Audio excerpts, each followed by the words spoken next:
Hello friends, आप सभी का स्वागत है और आज हम लोग देखेंगे क्लास 10th के मैथ के प्रश्नावली 6.4 का प्रश्न संख्या 4 नंबर को सॉल्व करेंगे। ठीक है, तो सबसे पहले चलिए हम लोग क्वेश्चन क्या कर रहा है उसको पढ़ते हैं। ठीक है, तो कह रहा है क्या, देखिए, यदि दो समरूप त्रिभुजों के क्षेत्रफल बराबर हो तो सिद्ध कीजिए कि वे त्रिभुज सर्वांगसम होते हैं।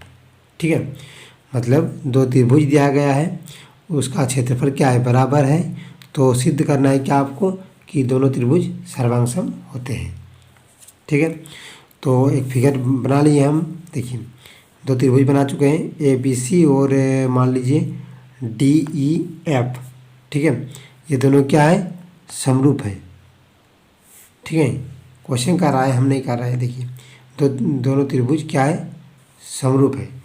ठीक है, और उसका क्षेत्रफल भी बराबर दिया हुआ है। तो चलिए हम लोग देखते हैं।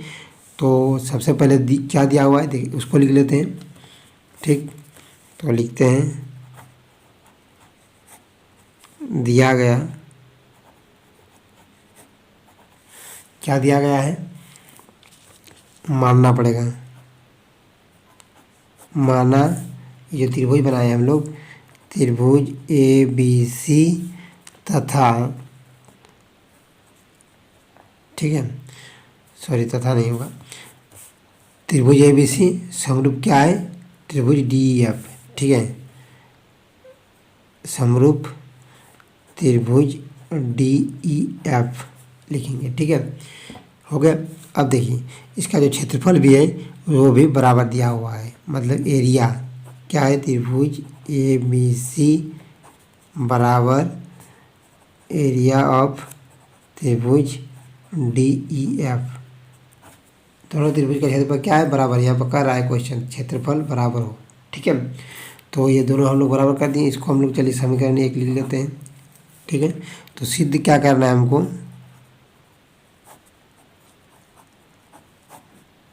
सिद्ध करना है। ठीक है, सिद्ध करना क्या है कि त्रिभुज ए बी सी सर्वांगसम होगा त्रिभुज डी ई एफ के। ठीक है, ये दोनों त्रिभुज क्या करना है, सर्वांगसम दिखाना है, डी ई एफ लिखे।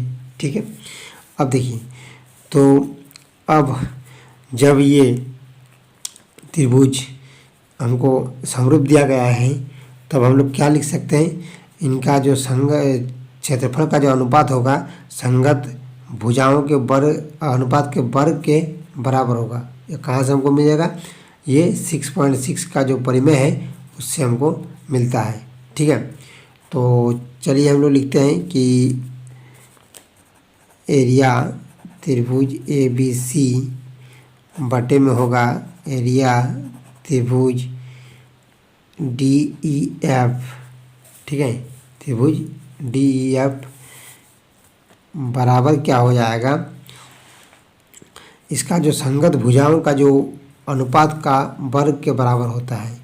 तो संगत भुजा इसको भी कहते हैं। देखिए, बी सी और ई एफ क्या है, संगत भुजा, इसको लेके चलते हैं। चलिए, तो लिख सकते हैं कि बी सी बटा ई एफ।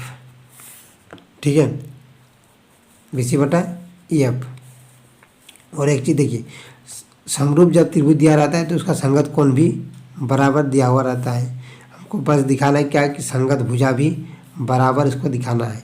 ठीक है, तब मेरा प्रूफ होगा। ठीक है, तो चलिए, तो यहाँ पर हम लोग संगत भुजाओं का अनुपात जो होगा तो बराबर होगा बी सी बटा ई एफ। ये क्या है, संगत भुजा का अनुपात हो गया। ठीक है, और क्या होता है, इसका वर्ग के बराबर होता है, इसका वर्ग के बराबर होता है, मतलब स्क्वायर। ठीक है, ये कहाँ से आया, प्रमेय 6.6 से इसको लिख देंगे। ठीक है, तो यहाँ पर देखिए, यहाँ पर एक चीज़ देखिएगा कि एरिया त्रिभुज ए बी सी और एरिया त्रिभुज डी ई एफ क्या है, बराबर है। मतलब इसके जगह में ये लिख सकते हैं और इसके जगह में ये लिख सकते हैं, दोनों में से कोई। ठीक है, तो देखिए, दोनों में से किसी एक को यहाँ पर बदलना पड़ेगा। कैसे, देखिए, मान लीजिए एरिया त्रिभुज ए बी सी और एरिया, देखिए डी ई एफ तो हम लोग लिख सकते हैं कि डी ई एफ जो यहाँ पर है, त्रिभुज डी ई एफ की जगह में क्या लिख सकते हैं, ए बी सी लिख सकते हैं। तो त्रिभुज ए बी सी लिख दिए, ठीक है। ऐसा क्यों किए आगे पता चलेगा, ठीक है। देखिए बी सी बटा ई एफ का स्क्वायर, ठीक है। यहाँ तक तो कोई दिक्कत नहीं हुआ होगा आपको, क्योंकि देखिए इसके बराबर दिया हुआ है त्रिभुज ए बी सी बराबर त्रिभुज डी एफ का क्षेत्रफल, दोनों का बराबर दिया हुआ है। तो इसके जगह में हम इसको बैठा सकते हैं, या तो इसके जगह में इसको बैठा सकते हैं हम लोग, ठीक है।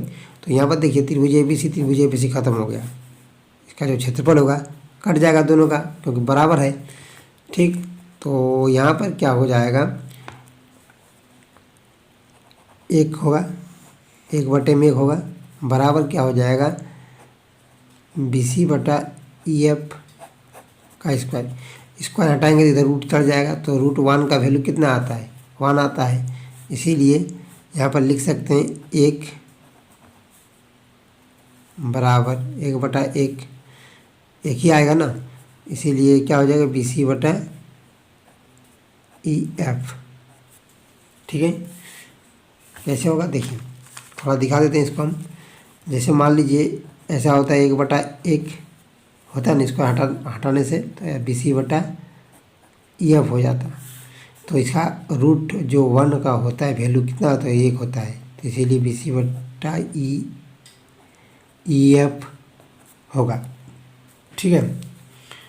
तो अब देखिए इसको क्या करना है, तिरछा तिरछी गुना कर दीजिए, इसको आपको नहीं लिखना है, ठीक है। तो तिरछा गुना कीजिएगा तो क्या होगा, बी सी बराबर ई एफ हो जाएगा, ठीक। बी सी बराबर क्या हो जाएगा, ई एफ हो जाएगा मेरा।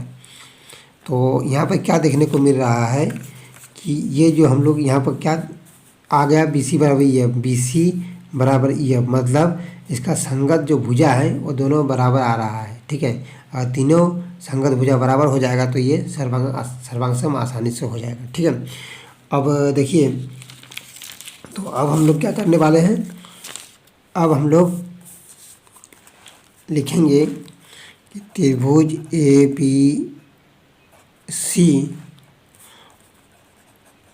और त्रिभुज डी ई एफ में, ठीक है। तो यहाँ पर क्या होगा, देखिए ए बी सी और डी ई एफ में क्या होगा, कोण ए बराबर कोण डी होगा, क्योंकि समरूप त्रिभुज का संगत कोण क्या होता है, बराबर होता है। वो समरूप पहले से ही दिया हुआ है, तो कोण ए बराबर कोण डी। कारण क्या लिख सकते हैं कि त्रिभुज ए बी सी समरूप है त्रिभुज डी ई एफ के, ठीक है। और फिर लिख सकते हैं क्या, देखिए यहाँ पर बी सी बराबर ई एफ, ठीक है। बी सी बराबर जो ई एफ है यहाँ पर लिख सकते हैं बी सी बराबर ई एफ। तो यहाँ पर लिख सकते हैं कि बी सी बराबर ई एफ, ये दिया हुआ है ये त्रिभुज में, ठीक है। तो देखिए यहाँ पर क्या हो जाएगा, फिर क्या होगा, और एक चीज़ देखिए, कोण बी बराबर कोण ई होगा, कोण बी बराबर कोण ई होगा ना। तो हम लोग लिख सकते हैं कोण बी बराबर कोण ई, क्योंकि संगत कोण बराबर होता है, ठीक है। तो यहाँ पर भी लिख सकते हैं कि त्रिभुज ए बी सी समरूप है त्रिभुज डी ई एफ के, ठीक है। इसलिए ऐसा हुआ। तो यहाँ पर क्या देखने को मिल रहा है हमको, यहाँ पर देखने को मिल रहा है कि ये 2 कोण बराबर आ रहा है और एक भुजा क्या आ रहा है, बराबर आ रहा है। तो हम लोग लिख सकते हैं आसानी से इसको, इसीलिए क्या होगा, ए एस ए मतलब एंगल साइड एंगल, मतलब कोण भुजा कोण से क्या हो गया, ये सर्वांगसम हो गया से, ठीक है। तो इसीलिए क्या होगा, त्रिभुज ए बी सी समरूप सर्वांगसम होगा त्रिभुज डी ई एफ के, ठीक है। ये आपका प्रूव्ड होगा, ठीक है। थैंक यू दोस्तों, अगर वीडियो अच्छा लगे तो लाइक कीजिएगा और चैनल में नए हैं तो सब्सक्राइब कीजिएगा। Thank you.